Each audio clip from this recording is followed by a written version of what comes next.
Tom Brady just bought half of CardVault, which is an online and in-person sports card store. And in today's video, we're going to check out what CardVault is, and then look at some ways Brady could potentially help elevate what they're currently doing. But first, here's your intro. Okay, so I'm filming this in advance because I know I'm going to be gone Friday, so this is filmed probably a week early.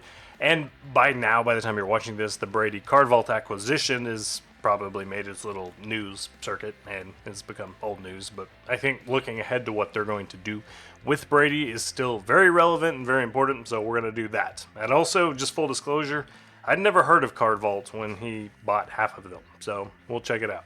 Just in case you want a refresher, here's what PR Newswire said. Tom Brady takes ownership stake in CardVault, ushering in a new era for collectibles as CardVault by Tom Brady.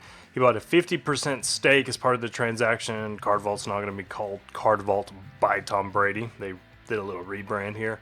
So they have some in-person shops set up that we're going to check out. And Brady talked about how much he loves sports cards. Sports collectibles and cards have been part of his DNA since childhood. CardVault has set the gold standard for what a modern fan experience should be, says Brady. I would possibly agree if I had heard of them. So here's a statement from CardVault's co-founder, Ed Kane. He says, the intersection of sports culture and collectibles has never been more relevant. Tom Brady is bringing his lifelong passion for card collecting, business acumen, brand power, and a relentless pursuit of actual excellence to CardVault. Stumbled through that. Sorry, Ed.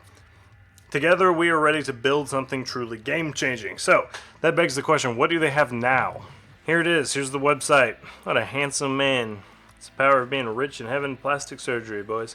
So just a little perusing through the website. Looks like they have Hoops Hobby, Topps Finest Basketball, this big thing with Tom Brady. Love that. It interacts with the mouse, but you can't actually click on it, but I don't know, that's not a big deal. Everything else has a call to action button, so it looks like it's kind of set up for you to shop, and this thing doesn't, but it's fine. I get it. I totally get it. Dropping a little banner on there. So it looks like they have cards, sealed product right here. They have collections here, football, baseball, basketball, Pokemon, plus some other miscellaneous sports. Shipping is 1 to 3 days. Same day pickup at their various locations, and they trade, grade, and sell cards. I like this. They have a nice little video here on the page. It looks pretty good. Fills the entire screen. It's real hard to have a video and have like decent refresh rate on your screen and like good loading time, so shout out to them. And it looks like they have 3 different store locations: Boston, Foxborough, and Foxwoods. Makes sense why Brady would know them and I wouldn't, because they're all like up in his neck of the woods.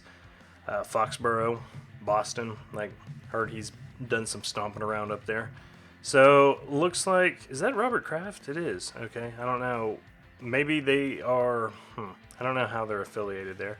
So I just did a little Googling. This is Robert Kraft has a stake of the store in Foxborough, so he's somehow a part owner there too. So their site, let's look, store location. I'm just going to click on Boston, we'll see. That looks real cool. CardVault Boston, located in the iconic entrance to TD Garden. All right, so maybe they're trying to get set up in all these different stadiums, potentially. Sports card shops and stadiums are kind of like food places at an airport. You can just overcharge for everything and people will buy it because it's there. This CardVault Patriot Place has some holy grails for displays, what it says. Fanatics approved artifacts and vibrant artwork. So this is the Foxborough location. So it looks like they're breaking stuff on Fanatics Live. Let's check that out. They have about 10,000 followers. And they're also breaking on Whatnot with a lot of stuff sold, 66,000 deals sold. So it looks like they're breaking quite a bit of stuff here. They have a grading service, in-store grading submissions available. So apparently you can go and they will submit your cards for you for PSA, BGS, and SGC.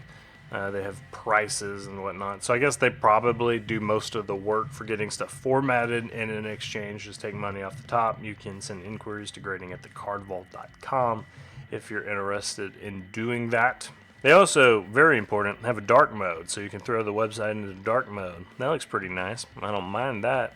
So let's check out, I want to look at like football right here, and let's just see what we got going on. So I'm going to hide my head here, and we're going to go to Dick's Sporting Goods and just compare. So at Dick's, the Prism Blaster boxes are $35, and here at CardVault, they are $75. So they're twice as expensive. Retail boxes are $120. Do they have retail? They don't here that I'm seeing. That's all right.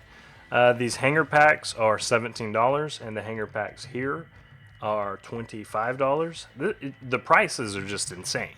Like, what else do they have? Is it Prism that just has a hike? Like, let's look at Absolute and see what they have there. So they're not price gouging as bad, but it looks like blaster boxes at Dick's are $30 and they're $40 here. Or the mega boxes. I guess they don't have mega boxes. Mega boxes are $75 here. I think these are $50 at Walmart. I'm not positive, but I think they're $50. So now we're going to go to the basketball and just compare CardVault's basketball to Blowout. So it looks like Blowout has hobby boxes for $135 and blasters for $30. So again, things are more expensive here. So I would not be going to CardVault if you're looking for necessarily the best deal. They clearly have a pretty good selection, but it looks like everything is 10 to 15%. So I kind of stand by what I said earlier. It seems the equivalent of buying food in an airport. You're going to go buy McDonald's and just overpay because of where you're buying it. In CardVault, maybe their plan is just to set up at every major league and professional stadium in the country and just sell cards to 12-year-olds who are not price sensitive. That might be the model. And if that's the business model, it'll probably work, let's be real. That Tom Brady connection will definitely open doors for that to be possible if that is the business model. But if not, like if they're just going to be an e-com company, from what I can tell, they're not necessarily going to compete on price. Like that's clearly not what they're setting out to do. So it has to be something experiential. Just from looking at the different stores, like we pulled up the first store earlier in Boston. It's a very clean, aesthetically pleasing looking shop.